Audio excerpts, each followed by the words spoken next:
Olha só, a história é a seguinte, a gente está cuidando dos direitos da personalidade, tá? Direitos da personalidade. Direitos da personalidade, eles são um brinde que vem. Quando a personalidade começa, ele já vem junto. Começou a personalidade, eles vêm. Na hora que você nasce, você recebe esses direitos. Você não precisa fazer nada. Não precisa durar mais do que 1 minuto. Nasceu, mesmo que você morra 1 minuto depois, você tem esses direitos. Tá? As pessoas jurídicas também têm. E as pessoas jurídicas, elas têm o seu nascimento, digamos assim, elas começam a personalidade dela com o registro dos atos constitutivos. Tá? Os direitos da personalidade das pessoas jurídicas são ligeiramente diferentes desses, a gente vai ver com calma depois. Os direitos da personalidade da pessoa física, os direitos da personalidade em geral, eles têm certas características que são comuns a todos eles, a todos os direitos da personalidade. Que características que são essas? Eles são natos, porque eles já nascem com a gente, né? Vão de brinde. São extrapatrimoniais, porque eles não podem, como a gente viu aqui, ó, eles não podem ser aferidos em dinheiro. Mesmo que na prática, às vezes, eles possam, como, por exemplo, você pode tentar vender o seu rim, né? Na teoria, você não pode fazer isso. O direito, como ele prospecta comportamento, né? Ele quer que você se comporte de um jeito, ele não diz como as coisas são, diz como as coisas devem ser, né? Então, o direito não quer que ninguém negocie esses direitos da personalidade. Em algumas poucas hipóteses, você vai poder obter reflexos patrimoniais desses seus direitos da personalidade. Pensa, por exemplo, num artista que fez uma novela lá, um filme, ele vai receber uma grana por explorar a imagem dele. Me conta uma coisa, vocês estão ouvindo agora? Sim, professor. Dá para ouvir. Para mim tá bom. Tá ótimo. Tá bom, valeu, gente. Tá bom. Então, só de vez em quando que você vai poder obter um dinheiro com os seus direitos da personalidade. Em geral, ele não pode ser redutível a dinheiro. Tá? Na esfera do direito penal, quando alguém infringe o direito, recebe uma pena. Vai preso, tem uma multa, uma medida socioeducativa, se for menor, vai ter que entregar umas cestas básicas se o crime for pequenininho. Tem uma punição, né? No direito civil, na verdade, a coisa funciona um pouco diferente. Quando eu causo prejuízo a alguém, eu tenho que reparar esse prejuízo, eu tenho que consertar esse prejuízo. Quando esse prejuízo ele diz respeito a direitos patrimoniais, portanto, quando eles resolvem-se em grana, a gente chama de indenização ou de reparação. Tá? Essa indenização ou reparação, ela se dá em duas frentes, digamos assim, que a gente vai chamar de dano emergente e lucro cessante. O dano emergente é aquilo que você perdeu mesmo. E o lucro cessante é aquilo que você não ganhou, você deixou de ganhar. Então, vamos imaginar assim, por exemplo, que você estava dirigindo o seu carro, feliz da vida, alguém bateu no seu carro. Você vai cobrar o valor do conserto. Isso chama dano emergente. Vamos imaginar que a pessoa que teve esse carro batido era motorista de Uber, né? Era motorista de táxi, usava esse carro para trabalhar. Então, além do dano emergente, de consertar o carro, ele precisa ser reparado, ser indenizado pelo tanto de dias que o carro dele ficou parado. A isso a gente chama de lucro cessante. Presta atenção que no direito da personalidade isso não se aplica, não dá para fazer isso. Então, como é que a gente faz quando alguém viola o direito da personalidade da gente? Vamos imaginar que o seu nome vai parar no SPC sem você ter feito nada. Tenho certeza que isso já aconteceu com alguém aqui. Eu conheço um monte de gente que isso já aconteceu. Meu pai apareceu um dia com um nome negativado no SPC pela Claro. O bacana é que ele nunca teve nada na Claro, nunca foi cliente da Claro. Fizeram uma conta lá no nome dele, não pagaram, a Claro não olhou direito, ele foi parar no SPC. Tem como eu reparar esse dano? Tem como eu aferir isso em dinheiro? Não. Então, o dano à personalidade, quando ele existe, ele não vai ser reparado, ele vai ser compensado. Tá? Eu compenso a dor que a pessoa sentiu. Eu vou ter que pensar assim, olha, o sujeito sofreu uma dor, um desconforto com isso, foi ruim, foi horrível sentir essa história, Então eu vou condenar quem causou o dano a dar um dinheirinho para o sujeito ficar mais feliz. Basicamente a ideia é essa. Além de eu deixar o cara mais feliz, eu tenho que desestimular o outro lado a fazer aquilo de novo. Então, a Claro, a companhia de energia, quando faz essas lambanças com o direito da personalidade, tem que pagar para ver se aprende a não fazer de novo. Não tem dado muito certo aqui no Brasil, porque no Brasil as compensações, os valores das compensações são muito baixos. Então o cara faz uma conta utilitária lá desses grandes litigantes. Para ele vale a pena continuar agindo mal e ganhando, tendo lucro com isso, porque o valor de desestímulo da compensação é muito pequeno. Se vocês já tiveram desgosto de litigar no juizado de pequenas causas, no juizado especial como parte, né? Vocês já viram que as indenizações são sempre muito baixinhas, os valores das compensações por dano moral. O sujeito te apurrinha, enche teu saco, negativo o seu nome, apronta o diabo, e no fim você ganha muito, muito pouco e o sujeito paga muito pouco. A cultura americana, por exemplo, é totalmente diferente disso, né? Na cultura americana, as compensações por dano moral são absurdamente altas. Então, com isso, você tem direito funcionando, isso que a gente chama de valor de desestímulo. Então, primeira característica do direito da personalidade: eles são natos, eles vêm de brinde com a gente. Segunda característica: eles são não patrimoniais. O direito, em regra, não admite que eles sejam redutíveis à grana. Tá? Se ele for lesionado, se alguém prejudicar o seu direito da personalidade, como é que você faz? Você vai pedir uma compensação por dano moral. O dano moral nada mais é, gente, o tão famoso dano moral nada mais é do que um pedido de compensação pela violação a um direito da personalidade. Então, a sua honra, o seu nome, a sua imagem, a sua paciência. A paciência é um direito da personalidade, é um ativo que você tem. Quando você tem que ficar horas para resolver um problema besta com a concessionária dessas de serviço público ou com um banco, isso causa um dano à sua honra subjetiva que você tem direito a compensar. Problemas até aqui, meninos? Dúvidas? Hein? Sim, não, mais ou menos? Não, professor. Tá ótimo a aula. Então, tá bom. Vamos lá, vamos ver a segunda característica. Segunda característica, ou terceira característica do direito da personalidade, a gente diz que eles são direitos relativos. Isso vocês precisam prestar atenção nessa história com carinho. Eles são direitos absolutos. Existe uma diferença entre os direitos relativos e os direitos absolutos. A gente tende a pensar que direito absoluto é assim: eu posso fazer o que eu quiser, porque o direito é meu, ele não tem limite. Não é isso. Não é isso. É muito diferente, muito diferente. Os direitos absolutos também são limitados. Não existe no ordenamento jurídico brasileiro nenhum direito que seja ilimitado. Todo direito é limitado. Alguns são relativos, outros absolutos. Vamos entender a diferença de um para o outro. Imagina o seguinte, a seguinte situação. Imagine que você tem aí um boleto. Tem um boleto. Todo mundo tem um boleto qualquer para pagar durante o mês. Então, tem um boleto que chegou aí para você pagar, de qualquer coisa. Conta de luz, por exemplo. Chegou a sua conta de luz. Esse direito que tem a concessionária de receber essa grana é um direito relativo, porque ele é relativo a duas pessoas específicas. A concessionária tem direito de receber e você tem o dever de pagar. Vamos um outro exemplo. Imagina que alguém aí emprestou um dinheiro para outra pessoa. Você emprestou, sei lá, R$100 para o seu colega aí.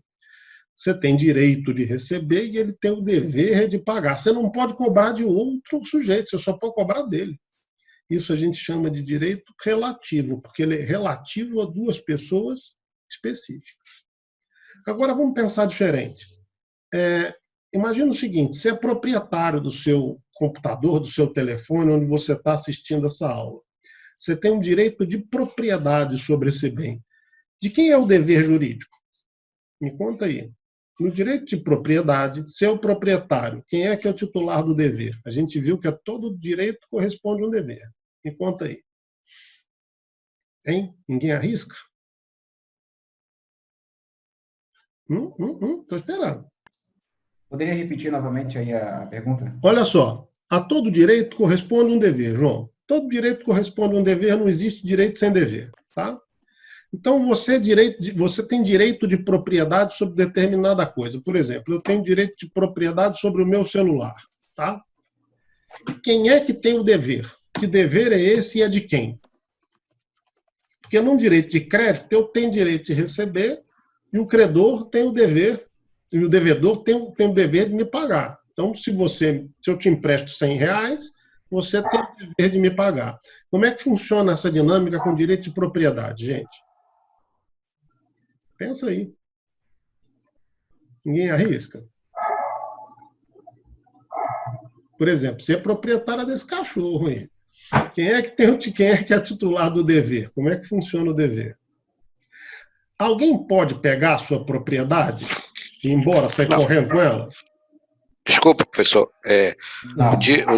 O da propriedade, por exemplo, se eu sou proprietário desse celular, teoricamente, o Estado deveria proteger contra o roubo, por exemplo, uma coisa assim.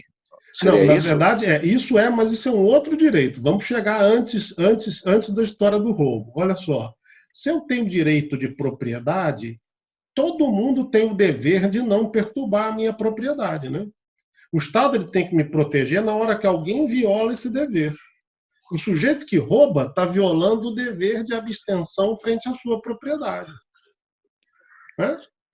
A gente não pode presumir que vai ter roubo. Então, como é que funciona? Todo mundo tem o dever de não te roubar, de não roubar o proprietário. Aí, quando vem um e que perturba esse dever, que descumpre, é que o Estado intervém. Tá? Então, o direito de propriedade ele é oponível erga omnes, ele é oponível a todo mundo. Então, eu tenho direito de propriedade do meu celular. Quem é que tem o dever? Toda a sociedade, de não perturbar a minha propriedade. Tá?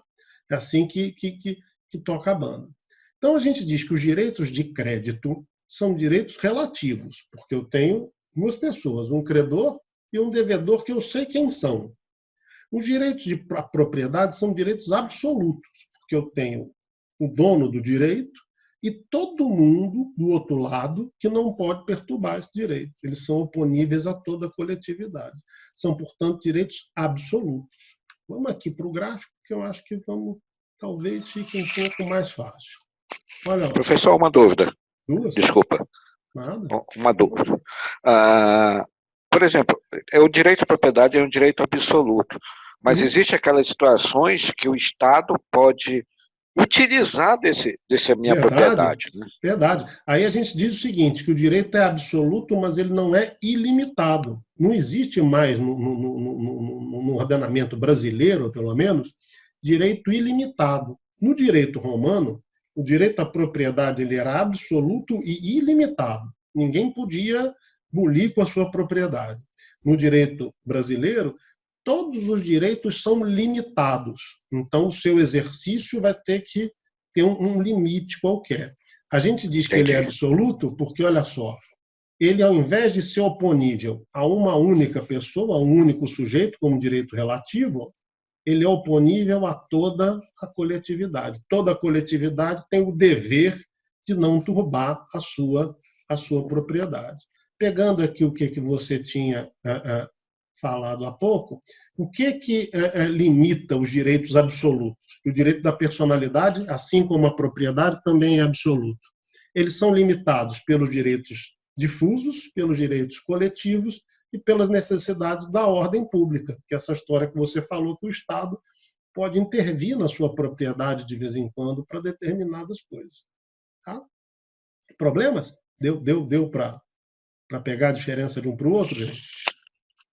Eu sim, professor. Deu para ir. Legal. Tá, então tá bom. Tá? Me conta agora, vamos, já que a gente falou disso aqui, que eles são limitados pelos direitos difusos e coletivos, vocês fazem ideia do que é um, o que é outro? O que é direito difuso, o que é direito coletivo? Hein? Bom, professor, o direito coletivo seria aquele relacionado à sociedade em si, né? Acho. E o difuso seria... O difuso eu realmente ficaria em dúvida de como explicar. Vamos lá, olha só. Você chegou perto, mas é meio que ao contrário. Olha só, o direito coletivo é aquele que pertence a uma coletividade determinada. Então, por exemplo, Imagina assim o direito de todos os policiais militares do Amazonas. É um direito coletivo. Um direito que tem todos os, sei lá, toda a categoria que você imaginar, todos os consumidores da Amazonas Energia tem um direito coletivo à prestação de um serviço contínuo. É um direito coletivo. O direito difuso é aquele que é de toda a sociedade. Você não consegue identificar quem é. Entendi. Então, por exemplo, o direito ao meio ambiente é difuso. É para todo mundo. Você não tem uma coletividade. É para a sociedade inteira. Até para as gerações futuras. Foi? Perfeito. Então, o porte de arma é um direito da coletividade dos policiais, por exemplo. Isso, é um direito da categoria dos policiais, é isso aí. Exatamente. Entendi. Perfeito. Exatamente, Perfeito. tá? Enquanto o direito ao meio ambiente limpo, por exemplo, o direito ao tratamento de esgoto, é um direito de toda a sociedade. O direito difuso, em geral, ele transborda até para as gerações futuras. O meio ambiente é um dos maiores exemplos que a gente tem de direito difuso. Você não tem como dizer quem são os beneficiários daquele direito. No coletivo você tem, você consegue identificar quem é quem. Entendi, professor. Obrigado. Então, sempre o seu direito absoluto, seja ele de propriedade ou seja ele da personalidade, ele vai ser limitado toda vez que ele esbarrar num direito difuso, num direito coletivo ou na ordem pública. Imagina, por exemplo, um dos direitos à personalidade é o direito à sua imagem. Sua imagem, feita a minha imagem que está aparecendo aí. Vocês estão escondidinhos, mas a minha está aparecendo aí. Isso é um direito da personalidade. Vamos imaginar, por exemplo, que eu seja procurado pela polícia. Esse meu direito à minha imagem deixa de ser um direito, e continua sendo absoluto, mas ele passa a ser limitado pela necessidade da ordem pública, que é fazer aquele cartaz de procura-se, que não tem mais o cartaz, mas aparece nos computadores de várias unidades e tal. Não sei o quê. A mesma coisa acontece, por exemplo, com as pessoas que exercem cargos públicos nos noticiários, nessas coisas. Você tem o direito à sua imagem, mas existe um interesse público, um direito difuso à obtenção de informações que são relevantes para toda a coletividade. Tá? São de interesse público. Então, esse interesse público vai suplantar o interesse privado na proteção do direito absoluto da personalidade. Estamos indo, professor? Gente. Oi? Por exemplo, um sindicato, sei lá, sindicato dos rodoviários, dos bancários, alguma coisa, ele entra em algum desses direitos limitados? Entra. O sindicato, na verdade, ele representa direito difuso, direito coletivo. Direito coletivo, Direito coletivo. Então, o sindicato dos rodoviários ele está representando os direitos coletivos dos rodoviários. Nas relações que eles vão ter com seus sindicalizados, as relações são relativas. Então, imagina, por exemplo, que o sindicato dos rodoviários quer cobrar uma taxa sindical lá dos seus associados. Né? Cada taxa com cada associado é um direito relativo. Agora, quando ele vai lá, por exemplo, defender a garantia de emprego de todos os funcionários da empresa tal, empresa de transporte tal, esse direito vai ser um direito coletivo e é o sindicato que o representa. Tá? Os direitos difusos e direitos coletivos, em geral, eles são representados, eles são titularizados, quem exerce, quem cuida deles, é o Ministério Público, a Defensoria Pública. Tá? Vocês no futuro aí vão ver que existem umas ações específicas para a defesa desses direitos. Como é que essa coisa se dá, como é que essa coisa funciona. Um momento importante da gente ver aqui é que os direitos da personalidade são sempre limitados por essas três coisas, tanto da personalidade quanto a própria propriedade, que é direito difuso, direito coletivo e a ordem pública. Pegaram, gente, a diferença dos direitos absolutos para os coletivos? Perdão, dos absolutos para os relativos? E que absoluto não significa ilimitado, que você não pode fazer o que você quiser? Por exemplo, vamos pegar lá o direito da propriedade, que fica interessante. Os romanos acreditavam, no sistema deles era assim, que o direito da propriedade era um direito absoluto e ilimitado. Então, por exemplo, eles podiam comprar um bichinho, um gatinho, um poodlezinho, um bichinho bem bonitinho assim, e maltratar esse bichinho à vontade, fazer o que quisesse com esse bichinho. No direito brasileiro isso não é possível, porque embora você seja proprietário desse bichinho, se entende que é de interesse difuso que você proteja os animais. Então, você vai ter esse limite. Toda propriedade tem que exercer uma função social. Isso não é coisa de comunista, não é reforma agrária, não é nada disso. Todo direito ele tem que servir para a função para a qual ele é feito. Então, o direito de propriedade pode servir para você investir, pode servir para um monte de coisa. Agora, não pode servir só para você chatear os outros, só para você maltratar, furar olho de coelhinho branquinho. Isso não é possível, tá? Porque o direito, embora absoluto, ele é limitado. Pensa no direito de vizinhança, vocês vão ver o tanto que o direito de propriedade é limitado. Por exemplo, você não pode abrir um bar numa área residencial, né? E com direito à personalidade vai acontecer a mesma coisa.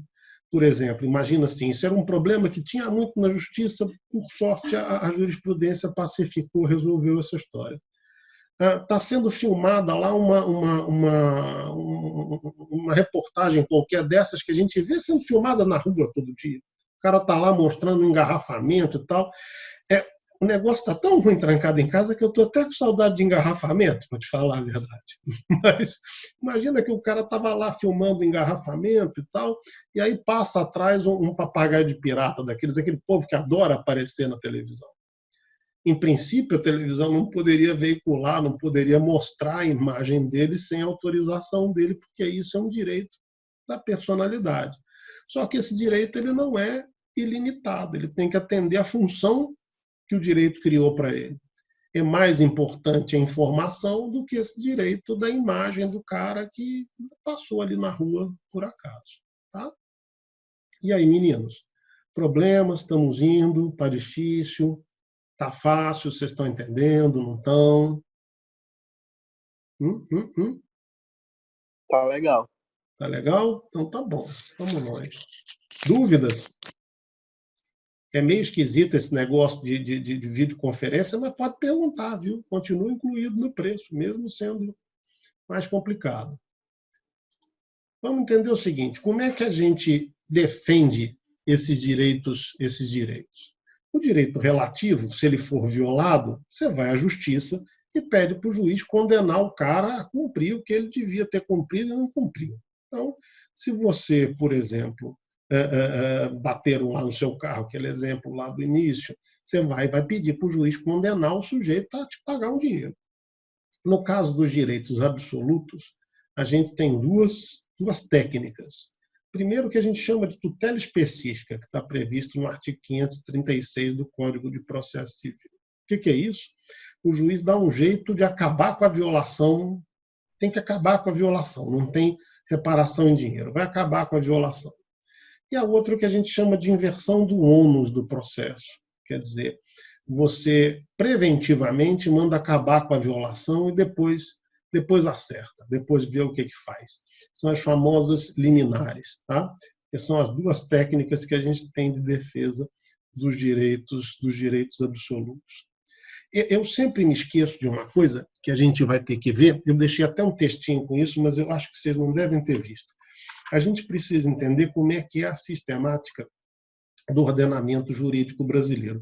Como é que a legislação está aqui? Como é que a legislação funciona? Né? Como é que é a sistemática do direito? A gente tem,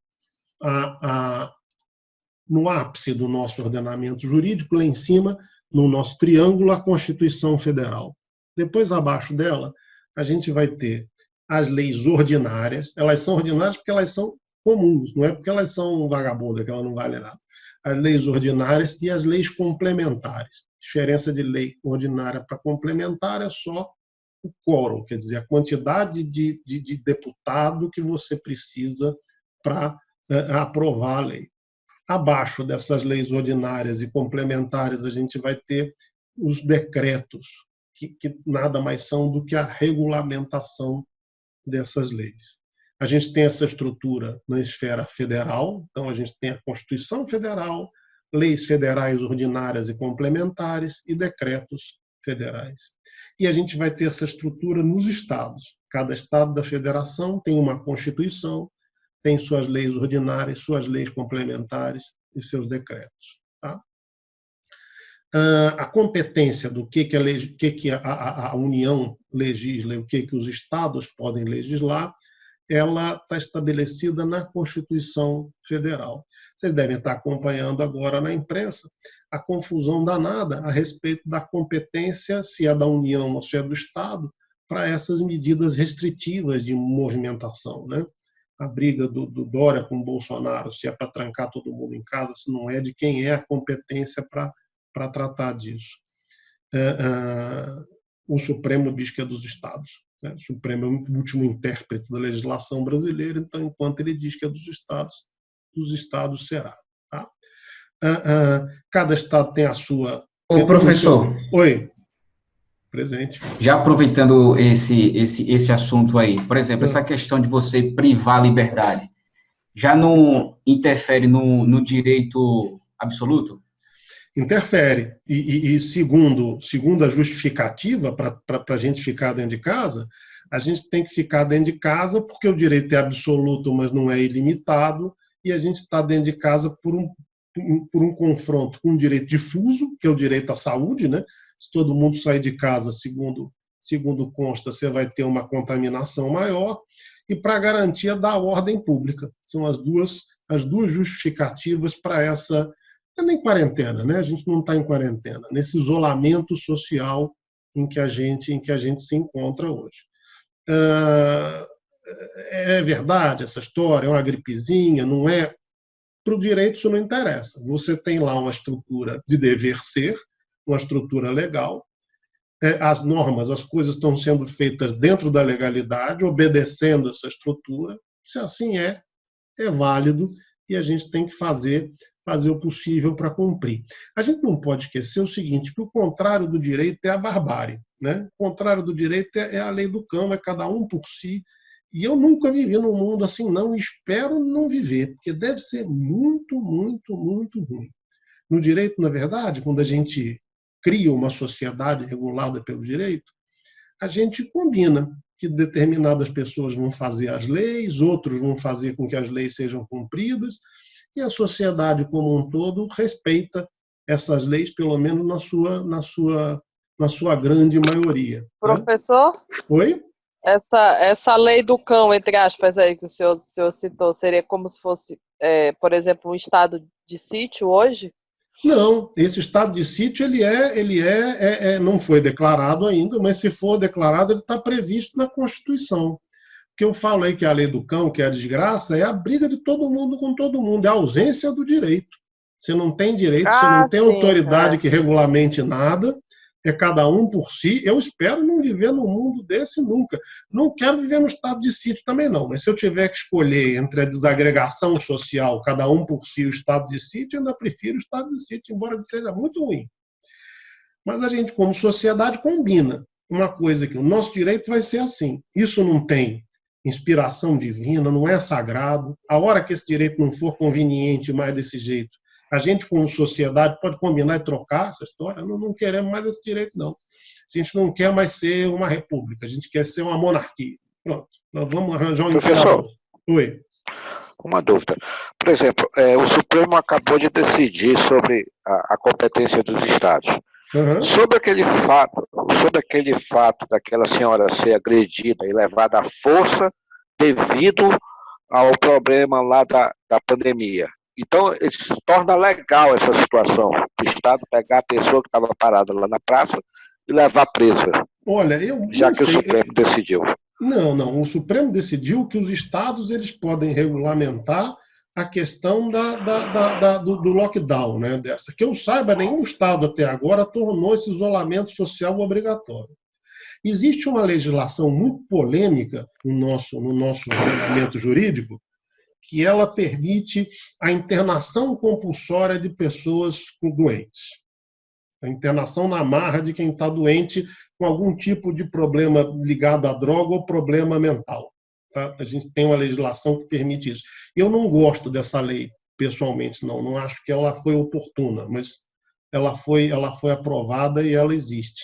Eu já disse para vocês algumas vezes que eu acho que no Brasil a gente tem uma mania de fazer lei para tudo e sobra muito espaço para a gente ser livre. Manaus tem a lei do sal, gente, que não pode ter sal na mesa do restaurante. Então, a gente é regulado demais, na minha opinião. Mas o jeito da gente mudar isso é pelo voto, é tentar votar em legisladores, no executivo, que proponham uma desregulamentação maior do Estado. Esse caso específico que você está falando dessa senhora, eu não vi, não sei como aconteceu. Mas, pelo que você está me descrevendo, parece que alguém descumpriu fortemente a lei ao fazer isso. Se você não tem estado de sítio, se você não tem quarentena decretada, você não pode botar a polícia atrás das pessoas para pegar na marra e botar dentro de casa. O que pode acontecer com o tempo, o que está acontecendo na Europa já, por exemplo, é que está estipulado uma multa para quem sai na rua sem motivo. Aí isso o Estado pode fazer. Agora, pegar o sujeito como se fosse um criminoso, internar na marra, eu não vi a notícia, mas, em princípio, do jeito que você está me fazendo, me parece que isso é ilegal, mesmo à luz da decisão do Supremo. O Supremo disse... Professor? Oi? Tem até, em cima dessa brecha de lei, né? Uhum. Nesse do Covid-19, tem uma que, por exemplo, se a pessoa for diagnosticada com o Covid, ele é obrigado a fazer o tratamento, ele não pode fugir. Sim, por conta e correndo o risco até ser preso, né? Não vai ser preso, ele vai ser recolhido ao hospital. Eles estão aplicando para a Covid, porque, segundo diz o nosso legislador, é uma questão de ordem pública. Se essa pessoa ficar sem o devido tratamento, ela pode contaminar todos os demais e isso causar um problemão, né? Pelo que eu entendi, gente, eu entendo de história um pouco, não entendo nada de medicina, eu fiz faculdade de história, e o que eu conheço dessa história de pandemia é a história da gripe espanhola, né? Que foi um arraso. Os relatos que você tem do Rio de Janeiro, depois eu até deixo para vocês aí um relato dos historiadores do que aconteceu no Rio de Janeiro. Era gente morta para tudo que era lado, na calçada, não tinha onde enterrar. E matou só 5% da população. Só pegou 5% da população do Rio de Janeiro. O problema é que pegou todo mundo uma vez. E aí foi um verdadeiro caos. Pelo que eles estão contando, não sei, de novo, te digo que eu não sei se é verdade, porque eu não sou médico, eu não sou nem jornalista, nem estou lá para ver isso, mas eles estão com medo que aconteça a mesma coisa. Não sei nem se o medo é fundado, mas eles estão com medo. Eu, que sou medroso, também estou. Então, eu estou quietinho dentro de casa, não tem perigo de eu ser preso por essa lei aí do Covid, não vão me pegar. Mas toda lei tem excesso, né? Toda lei tem um cara que acaba descumprindo. E esse cara que descumpre, às vezes, é um governador, é um prefeito, é um presidente, é um deputado, é um senador. Mesmo na maior das boas vontades, você pode ter excesso no cumprimento da lei, né? A polícia pode praticar algum excesso, enfim. E aí o direito está aí para tentar regular isso, para criar uma regra para a gente tentar regular essa história. Certo? Dúvidas, meninos? Só mais um caso aí, claro, professor. Fica à vontade. Em relação também a esse direito de personalidade que inclui a privacidade. Isso, inclui a privacidade. Você tem hoje em São Paulo, né, por meio do governador, esse acesso, ou seja, o rastreio por telefone de cada cidadão, sem o consentimento, sem você receber uma mensagem dizendo assim, você quer, você aceita, você aprova, você permite, aí você fere novamente aí esse direito da privacidade. De liberdade, da privacidade. Prefere o direito da privacidade. A gente vai ver na nossa próxima aula que o direito à privacidade é um dos direitos da personalidade, né? E que a gente tem 3 informações a nosso respeito. A gente tem as informações públicas, as informações privadas e as reservadas. Tá? As informações públicas são aquelas que a gente dá a conhecer. As privadas são aquelas que a gente não dá a conhecer. Quem separa o que é público, o que é privado da nossa vida é cada um de nós, né? Nesse mundo que a gente vive, me parece, né? Eu sou um migrante digital, né? Quando eu era garoto, eu tinha máquina de escrever, né? Não tinha nem fax ainda. Eu sou do tempo da máquina de escrever, do carbono, do fax. A geração que tem, acho que a maioria de vocês aí, é uma geração que nasceu no mundo digital, tornou a vida toda pública, né? O cara tira foto para tudo, põe no Instagram, põe no Facebook, publiciza a vida de uma forma que, enfim, de novo, não estou fazendo um juízo de valor, mas eu não faço porque eu não acho a minha vida tão legal assim, às vezes nem para eu seguir, quem dirá para alguém me acompanhar. Mas, enfim, na hora que você espontaneamente libera esses dados, eles se tornaram públicos. As informações reservadas são aquelas que você é obrigado a prestar ao Estado, mas o Estado tem que guardar sigilo.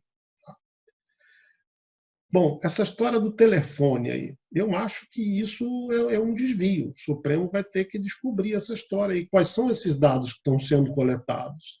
É só a quantidade de aparelhos celulares que têm ligados num determinado lugar? Se for só quantitativo, não tem violação nenhuma à privacidade. Agora, se for assim, olha, o seu João está ali naquele lugar, não sei o que, aí você já tem uma violação grave à privacidade, porque se você não tiver autorizado a que essa informação seja compartilhada. Presta atenção que a gente, muitas vezes, autoriza, né? Mesmo sem saber. Então, por exemplo, vocês já olharam lá, quem tem Android ou iPhone, a sua timeline? Quer dizer, o Google sabe tudo da vida da gente. E a gente abre mão, a gente deixa isso acontecer, mesmo sem querer. Oi? É que nem a situação que a gente vê de alguns aposentados. Você aposenta hoje, amanhã tem um monte dessas concessionárias Isso. aí te oferecendo empréstimo sem você ter oferecido o teu contato para ninguém. Para ninguém. E isso é uma violação bárbara do direito à privacidade. E muitas vezes acontece com um banco ou com um cadastro que você faz em uma loja, uma coisa assim. O cara vende o seu cadastro.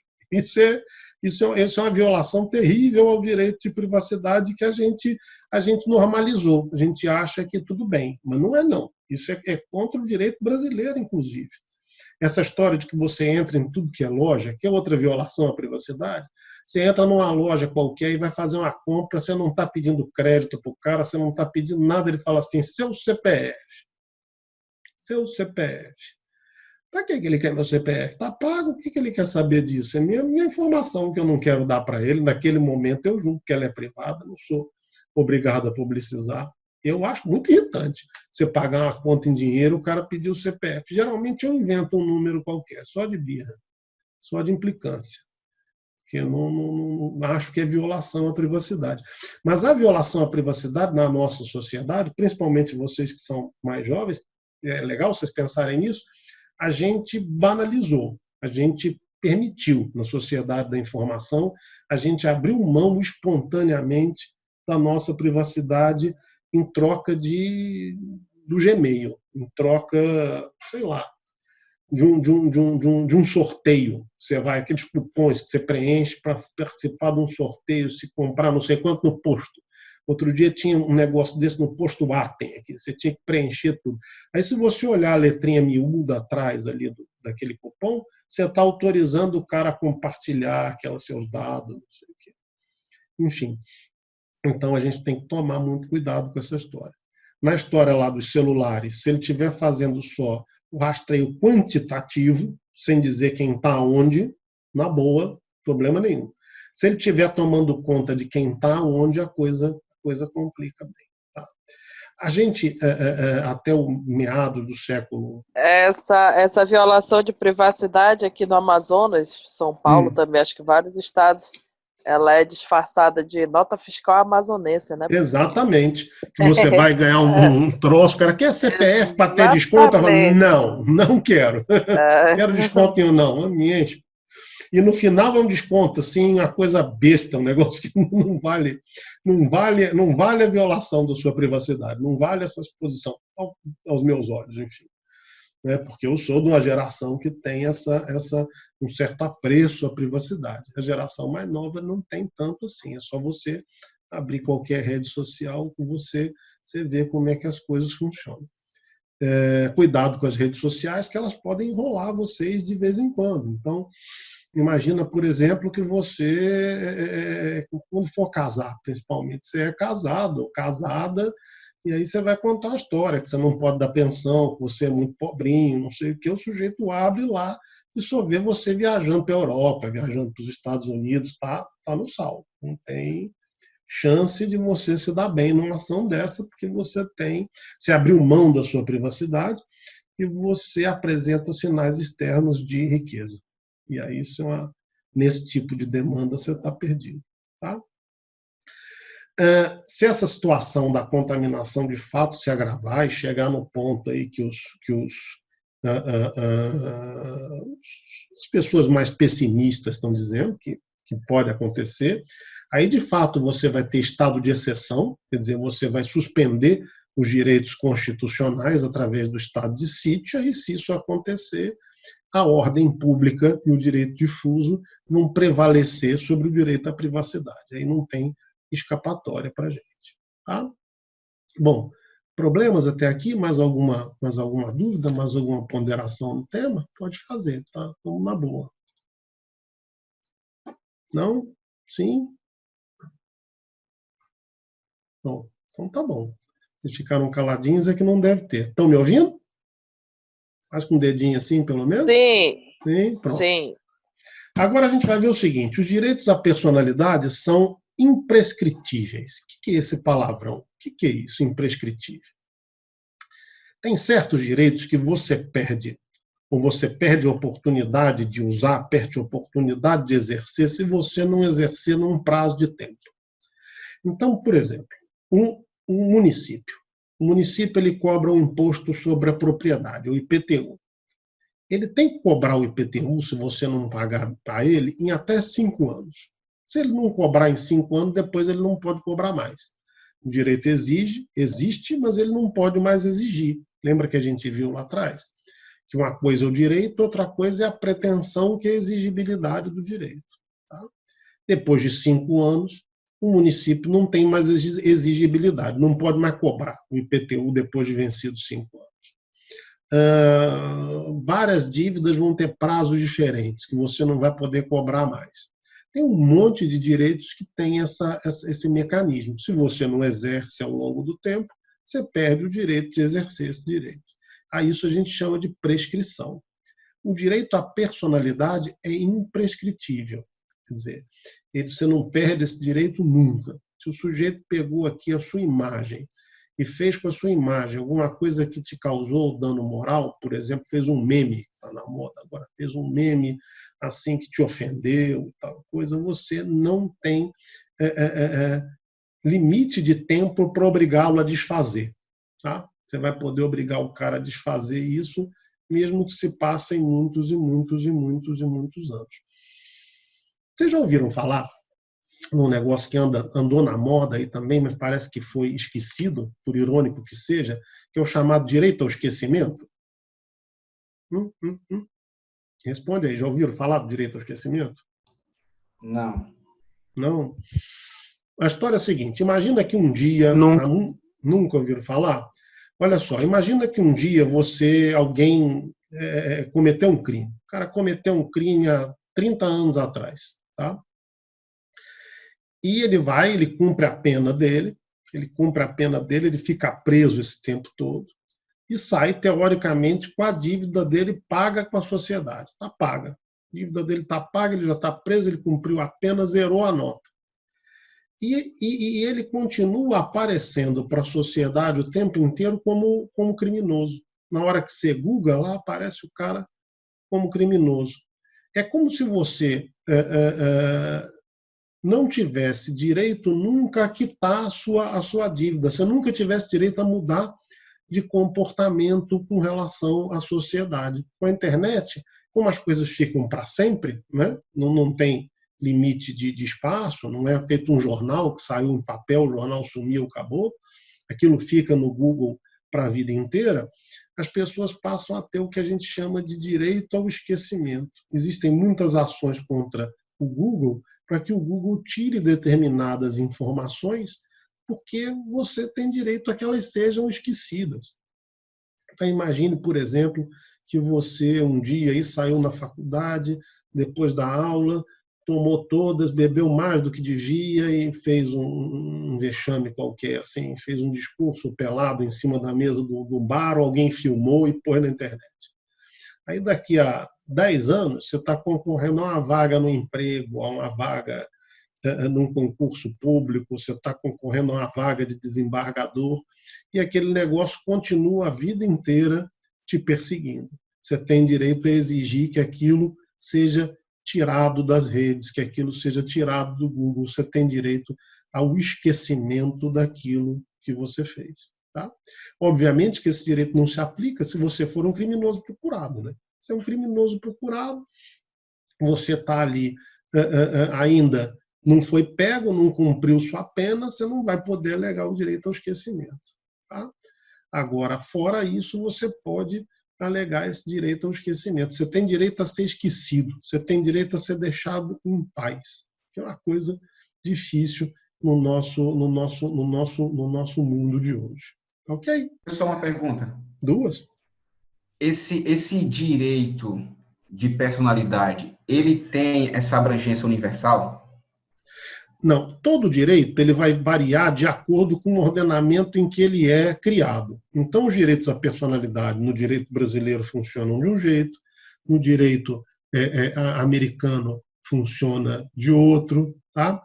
Você está me perguntando aqui, Paulo, se o direito à personalidade se caracteriza como uma lei. Não, olha só, a gente não precisa ter uma lei específica para tudo. Então, um dos direitos à personalidade que você tem é o direito à sua honra. Tá? A sua honra engloba 2 coisas: a sua imagem para com a sociedade e a sua autoestima, o seu amor próprio. Se você não consegue ter direito ao esquecimento, a sua honra desses 2 direitos, o direito à sua imagem pública e o direito à sua autoestima, são lesionados. Eu não preciso ter uma lei para regular cada coisa. Por isso que a gente diz que a gente tem um ordenamento jurídico. O ordenamento tem todas as respostas. Eu não preciso fazer tanta lei feita a gente faz no Brasil. Mas deixa eu voltar aqui à questão da característica universal. Não existe, gente, direito universal. Todo direito é relativo, é contingente e referente a um determinado ordenamento, uma determinada sociedade. Aqui a gente regula isso de um jeito. Nos Estados Unidos isso é regulado de outro jeito, de uma forma um pouco mais rigorosa até do que aqui. Nos países árabes, então a coisa é totalmente diferente ainda. Na China, no Japão, quanto mais diferente for a cultura da gente, mais diferente o direito vai regular as coisas. Eu sempre gosto muito de comparar direito com um prato típico. Em cada lugar você vai ter um paladar, em cada lugar você vai ter uma forma de regular a vida em sociedade. Tá? Não sei se eu te respondi a respeito do direito universal. Vamos lá, gente. Alguma dúvida a mais? Podemos seguir aqui. Ô, professor, ainda dessa questão, claro, dessa questão universal, por exemplo, o contexto em relação à Declaração Universal dos Direitos Humanos. Uhum. Também, por exemplo, encontramos, né, parte desse direito de personalidade tá lá. embasada nessa questão da Declaração Universal. Então, tem a parte do direito, que é mais do contexto social em que você está inserido, mas também existe alguns princípios que fazem referência a um contexto universal. A gente pode encontrar também no... Vamos lá, vamos ver o seguinte. A Declaração Universal dos Direitos Humanos é um tratado internacional. E ele vai ser obrigatório para os países que são signatários desse tratado. Então, vai ter lá um país que adotou esse tratado. Então, ele vai ter que cumprir esse tratado dentro do seu ordenamento interno. Mas nem todos os países são signatários, não é obrigado a ser. Você pode denunciar, você pode sair do tratado. Não existe um ordenamento supralegal. O que você vai ter é a vontade de cada sociedade. Como é que cada sociedade estabelece e regulamenta os seus valores. Aqui a gente tem esses valores. Tem outros diferentes de outros lugares. Por exemplo, um dos direitos que você tem, que estão nesses tratados internacionais, é o direito à vida. Agora, vários países que são signatários desse tratado admitem, por exemplo, a pena de morte e o aborto. O próprio ordenamento brasileiro, que é signatário desse tratado, admite a pena de morte em caso de guerra, né? E admite o aborto legalmente em algumas situações que também a gente vai ver uma hora dessa logo aqui para frente, no caso de estupro, no caso de risco de vida da mãe, de inviabilidade do feto. Né? Nessas 3 hipóteses, o aborto é legal no Brasil. Então, mesmo essa regra, esse Tratado Universal dos Direitos Humanos, eles são muito temperados por cada realidade local. É muito importante que a gente precisa entender a consequência da nossa participação política. E não estou falando política partidária, nada disso não. Quando a gente vota, a gente tem que votar sabendo que os caras com quem a gente está votando, eles vão ter o poder de fazer as leis que vão ser obrigatórias para a gente goste delas ou não. Então a gente tem que entender o que esses caras pensam, quais são as propostas deles para fazerem essas leis, e cobrar deles que elas sejam feitas. E depois não pode reclamar, que a gente votou. Né? Tem que aguentar. Se não tiver nenhuma desgraça muito grande, nenhum crime, nada assim absurdo, tem que entubar até o fim do mandato, depois na próxima tentar votar de outro jeito, se a gente não gostar do resultado em que aquilo for feito. Essa é a graça da democracia, essa é a graça da sociedade na qual a gente vive. Eu, por exemplo, agora sou eleitor aqui no Amazonas, transferi meu título para cá. Então, eu quero saber direitinho a lista de quem foi que votou na lei do sal. Porque essa lei do sal, do restaurante, eu não me conformo com ela. Quem tiver feito essa lei não terá meu voto. Tá? Mas, enfim, meninos, alguma dúvida mais a respeito disso? Conta aí. Não? Então tá. Então, olha só, a gente vai ver uma outra característica do direito da personalidade. A gente diz que eles são indisponíveis. O que significa quando eu digo que um direito é indisponível? Eu digo que ele é incomunicável, né? Que ele é incomunicável, que ele peraí, que isso aqui acho que está na tela errada. Só um minutinho.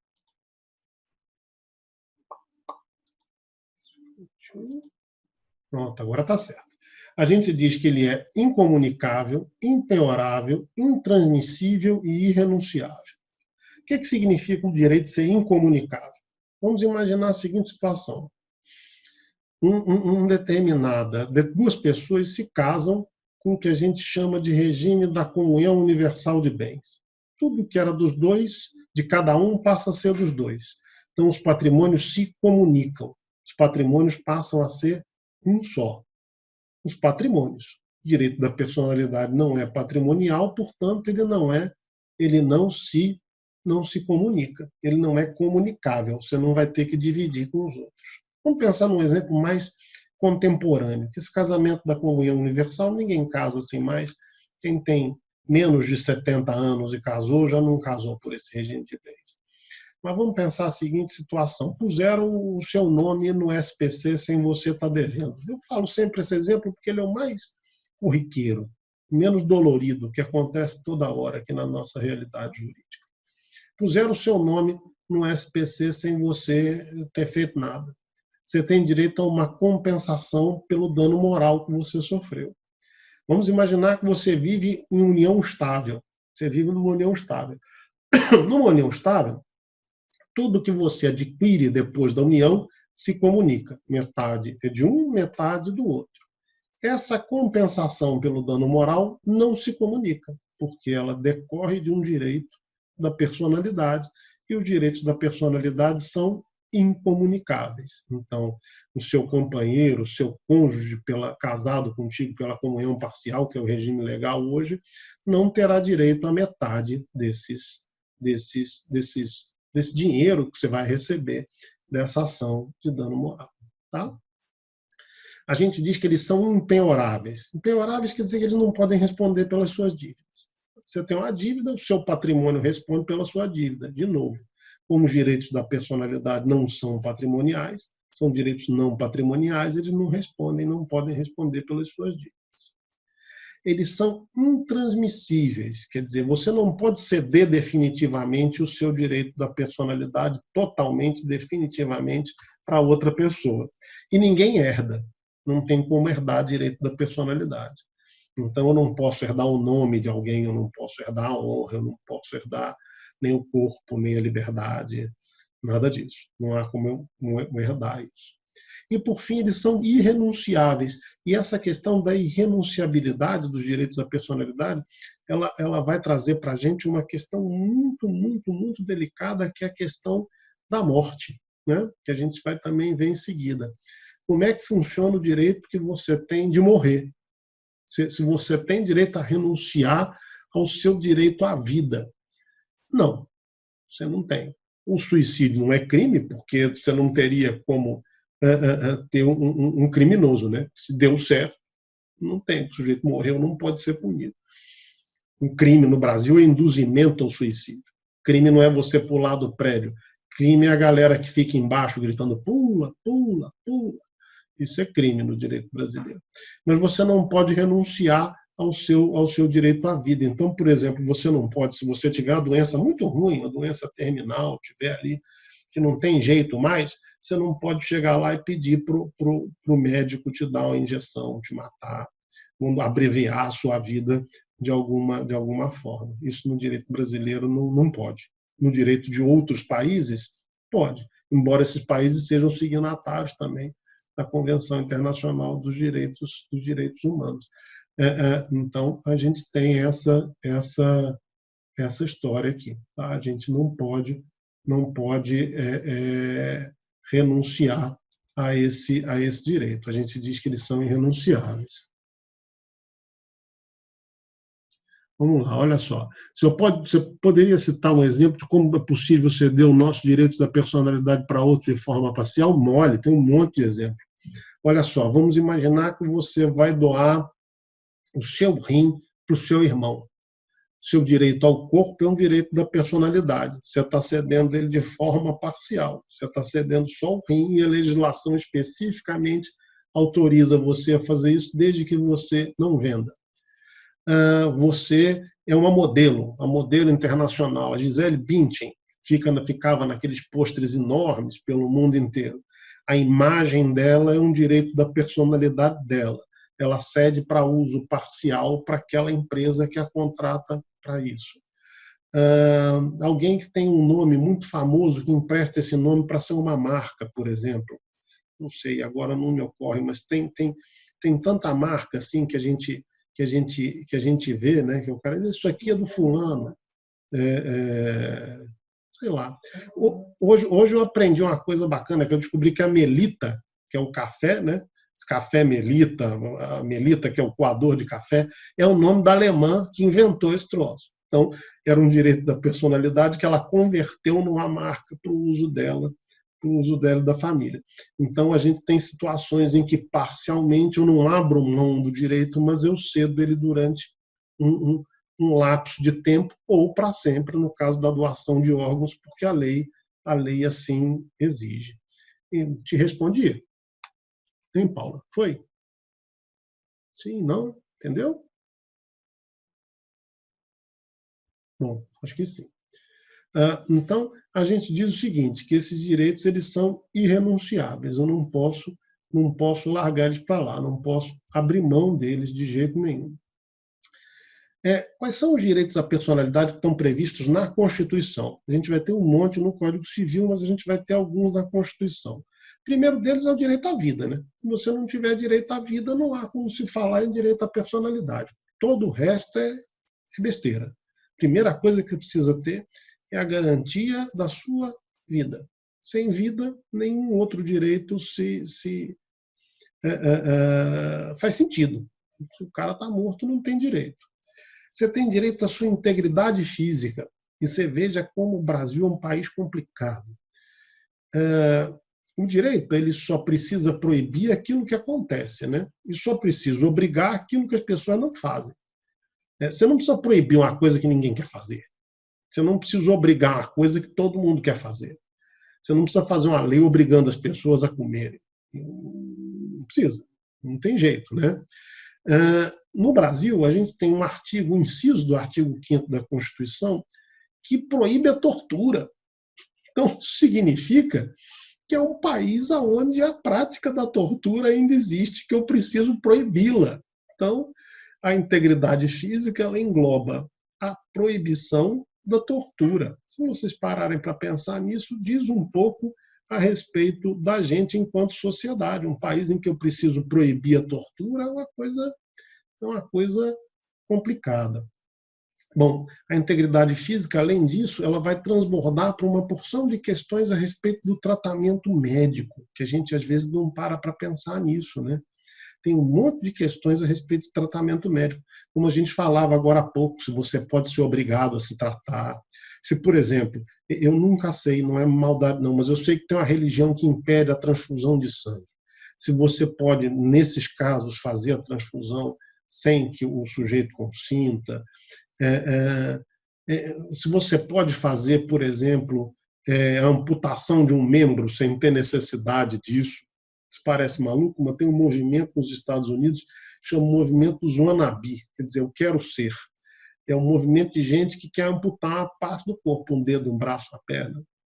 Isso pode. Se o cara chegou lá e não tem nenhuma indicação terapêutica, diz assim, eu não gosto mais da minha mão, quero amputar a minha mão. A gente vai ver como é que se dá essa dinâmica nessa questão da integridade física. Oi? A Angelina Jolie fez isso, mas ela justificou algo com a saúde. E aqui no Brasil tem gente que faz, por exemplo, ela teve câncer. Aliás, ela não teve, mas ela tem um histórico muito grande da família dela de câncer de mama e ela retirou os 2 seios. Uhum. Angelina Jolie. Olha só, sempre que há indicação terapêutica, sempre que é por um problema de saúde, você pode fazer, né? No caso dela, não era um problema de saúde ainda, era uma possibilidade, quem sabe, talvez, um dia. Eu acho que, a rigor, no direito brasileiro, isso não seria admitido, não. Eu imagino que os médicos, quando fazem esse tipo de cirurgia aqui no Brasil, formalmente devem dar outra justificativa.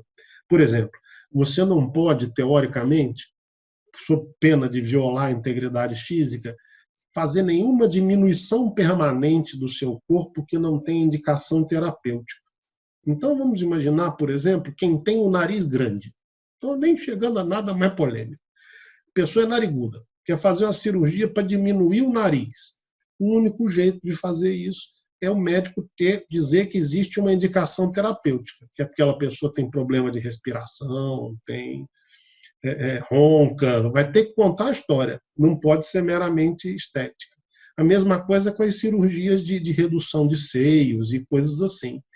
Silicone não tem problema, você não está reduzindo, você está aumentando. Aumentar pode, você não pode fazer diminuição permanente do próprio corpo sem indicação clínica, sem que seja um problema de saúde, né?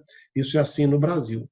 Em outros lugares pode. Aqui a gente não admite, o nosso direito não permite que isso seja assim. Bom, além da nossa integridade física, o nosso direito protege a nossa integridade moral. A integridade moral engloba uma opção de coisa, engloba a nossa honra. Professor? Oi? Esse fato no direito brasileiro da gente não poder diminuir nada no nosso corpo, ele tem alguma relação histórica, assim, com... Ele tem uma relação histórica e sistemática, porque se a gente diz que o direito da personalidade ele é indisponível, eu não posso dispor de parte dele se não for para salvar o resto, que é o caso da indicação terapêutica. Essa é a questão sistemática. E a outra questão histórica tem muito a ver com a matriz do cristianismo, que é voltada a toda a nossa sociedade, que é uma matriz que preza muito nos últimos séculos, não foi assim sempre, muito pelo contrário, mas nos últimos séculos preza muito o valor à vida e a integridade, né? Existe toda uma história de que você não tem um corpo, você não é você não é dono do seu corpo, você e o seu corpo são a mesma coisa. Então, eu estaria diminuindo a personalidade por um capricho na hora que eu aceito a diminuição do corpo. Essa é a visão histórico-filosófica dessa norma. A jurídica é assim, direito da personalidade é indisponível, eu só posso dispor em poucas situações e eu não tenho uma situação específica que me deixe reduzir uma parte do corpo por mero capricho, por mera vontade. Obviamente que na prática sempre os cirurgiões plásticos dão um jeitinho, né? Mesmo que você não tenha indicação clínica, vai ser apontado a indicação clínica para você fazer o que você tiver a fim. Lipoaspiração pode fazer à vontade, porque a gordura volta. Isso não tem saída, né? E a gente vai ver depois como é que funciona essa história com as cirurgias de mudança de sexo. Como é que isso é regulado pelo direito, como é que o direito regula essa história. Depois, o que a gente tem em seguida é o direito à nossa liberdade. O que é a liberdade que a gente tem? A gente tem que fazer tudo o que o direito obriga, não pode fazer aquilo que o direito proíbe. O resto todo a gente pode fazer. Tá? Tudo aquilo que o direito não obriga nem proíbe, portanto, ele permite. Se ele permite, eu tenho o direito de fazer, eu tenho a liberdade de me autodeterminar nesse espaço de permissão do direito. Eu posso escolher fazer isso, fazer aquilo. Você pode escolher a cor do seu cabelo, o tamanho do seu cabelo, a roupa que você vai usar, se não houver uma norma regulamentando isso. Obviamente que tem a norma do bom senso, né? Não sei se vocês viram hoje no noticiário que um desembargador, se não me engano, do Piauí, que foi do Piauí, participou de uma sessão por videoconferência sem camisa, né? Aí já é complicado, né? Pelo menos a parte que aparece assim para cima, o cara tem que estar com vestido de desembargador, né? O resto nem precisa, mas o que aparece na tela tem que estar vestidinho de forma condizente. A mesma polêmica está tendo com o ministro Marco Aurélio de Mello, que estava de camisa polo, não estava de terno, nem de toga, nem de nada disso. Mas, enfim, você vê como é que o direito regula um monte de coisa que a gente nem sabe, gente. A gente nem sabe. Você abre um site do Congresso Nacional, da Assembleia daqui, e tenta fazer uma pesquisa histórica, vocês vão ver que tem lei que regula cada bobagem, que você não acredita. Como é que podem ter perdido tempo para fazer uma lei daquela? Isso da Assembleia daqui eu nunca vi, não. Mas do Rio eu já vi, da Assembleia Federal, da Câmara. Você tem cada bobagem que você não tem noção do que vale a pesquisa para dar risada. Porque você fala assim, como é que tem uma lei disso, gente? Pelo amor de Deus. Bom, além da nossa liberdade, a gente tem direito à nossa identidade. A nossa identidade ela tem a ver com a nossa imagem, tanto atributo, né, aquela imagem, a imagem que eu tenho frente às pessoas, quanto a imagem física, essa que a gente está vendo aqui, e o direito ao nome. Né? Então, a gente vai ver que existe uma porção de regras diferentes que proíbem a alteração do nome, que obrigam, que permitem a alteração do nome em certas situações. Por fim, na Constituição, a gente vai ter o direito à privacidade, que a gente falou agora há pouco, que é aquela história das informações privadas, públicas e reservadas. A gente vai ver como é que isso funciona. Tem coisas muito interessantes, como, por exemplo, essas histórias das biografias não autorizadas. O sujeito faz uma biografia a respeito do Roberto Carlos, do Tim Maia, e esse cara nunca autorizou. Né? E tudo isso acaba lá no Supremo Tribunal Federal, que cada hora decide de um jeito, e a gente vai ver como é que funciona essa história. Imagina se você fosse sair fazendo biografia não autorizada de todo mundo, aí como é que funciona. A nossa Constituição Federal, ela estabelece, no seu artigo 1º, inciso 3, que um dos princípios do Estado brasileiro é a proteção à dignidade da pessoa humana. Veja que isso já é redundância, né? Dignidade da pessoa humana. Só quem pode ter dignidade é a pessoa humana. Não tem. Mas, enfim, está na Constituição assim. Dignidade é um conceito muito, muito amplo, né? Muito vago. O direito não dá conta de conceitos muito vagos. Se você usa conceitos muito vagos, isso acaba caindo na arbitrariedade. Então, por exemplo, eu posso dizer que ser preso viola a dignidade, eu tenho que soltar o cara. Eu posso dizer que há um monte de bobagem e colocar na conta desses conceitos que a gente chama de conceito ônibus, que cabe tudo dentro dele. Você justifica qualquer coisa com o conceito da dignidade. Isso para o direito não funciona muito bem.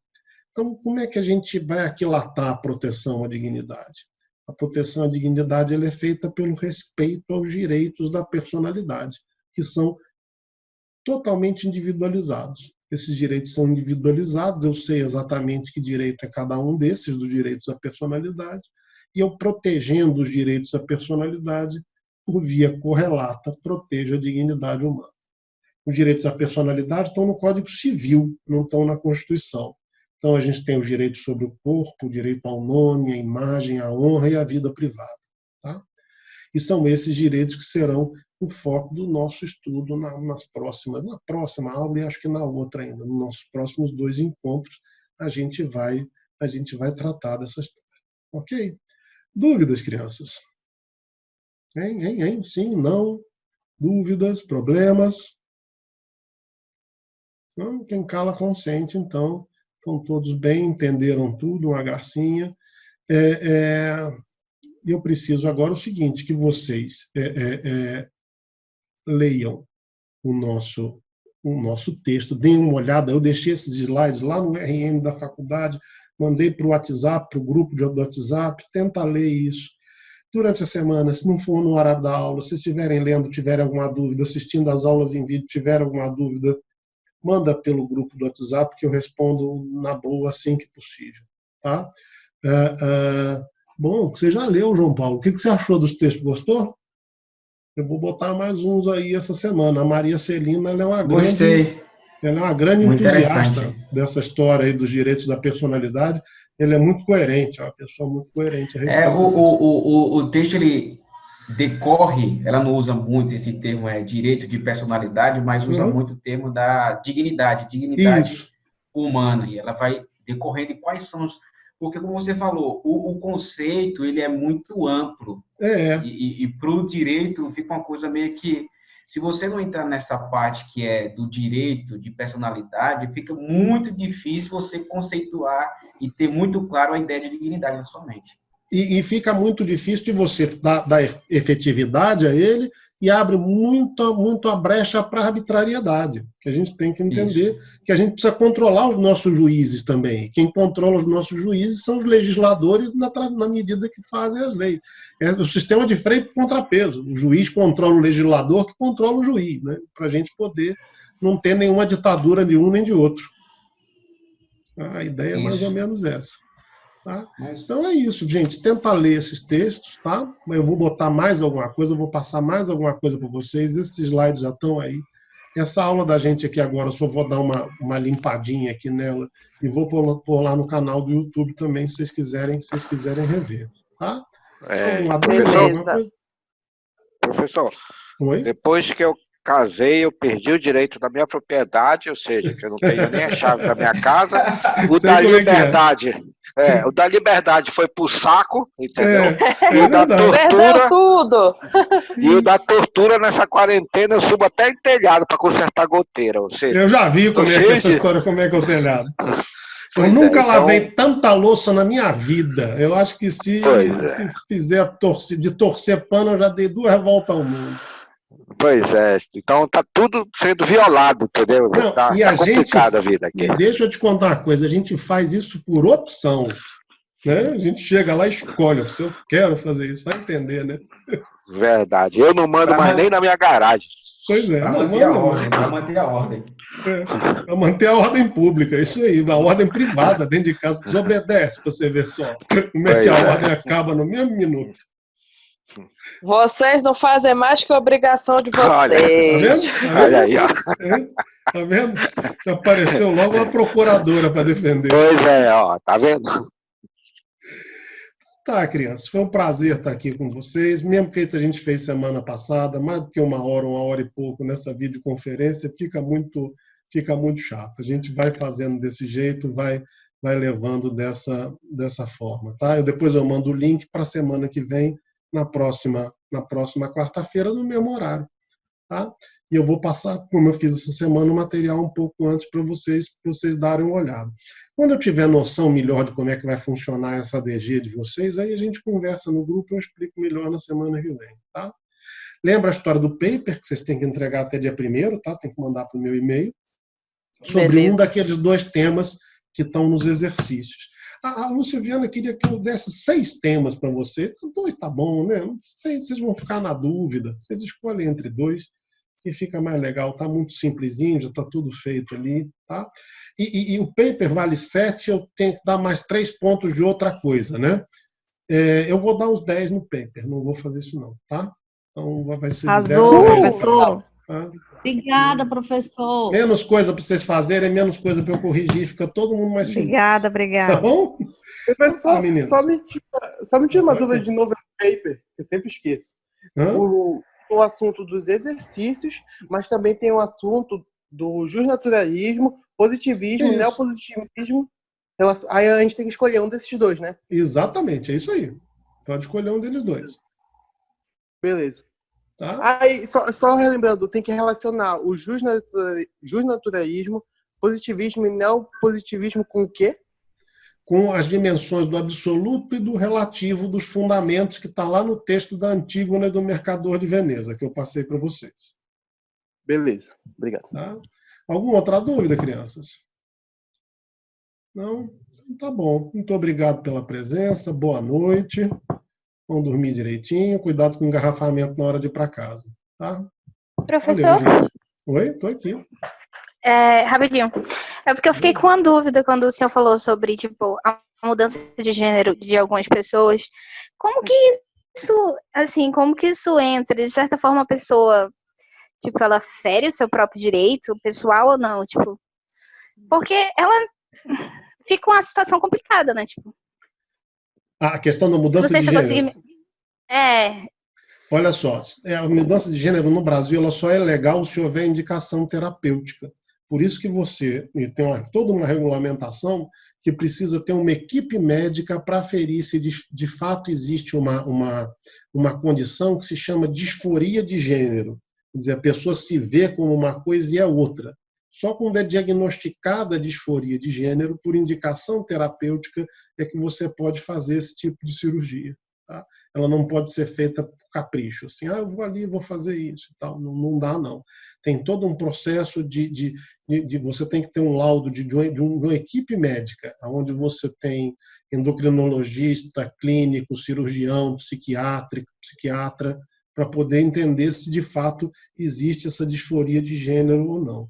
Tá? Só nessas hipóteses é que você vai poder fazer a mudança de sexo sem violar o próprio direito, tá? Que você não pode violar porque ele é indisponível, mas, assim, que a gente viu. Existem crianças, eu já vi casos de crianças que se veem, tipo, nasceu menino e se vê como menina, e os pais adotam esse pensamento da criança, mas criando uma ideia hipotética aqui, eu não estou me posicionando no que eu acho, mas um leve pensamento. Digamos que essa criança cresce, sei lá, e aí ela se vê como o gênero que ela nasceu. Ela pode, sei lá, culpar os pais por eles terem, sei lá, adotado isso sem, sabe, a criança se sentir lesada depois, tipo assim, porque... Podem, em princípio podem sim, não tem nenhum impeditivo disso não. Em princípio não há nada que impeça isso não. Nada mesmo. Tá ok, então, obrigada. Tá? Nada. Mais alguma dúvida, meninos? Não? Então tá bom, a gente fica por aqui. Boa noite, muito obrigado pela presença, tá? Até a gente se vê semana que vem.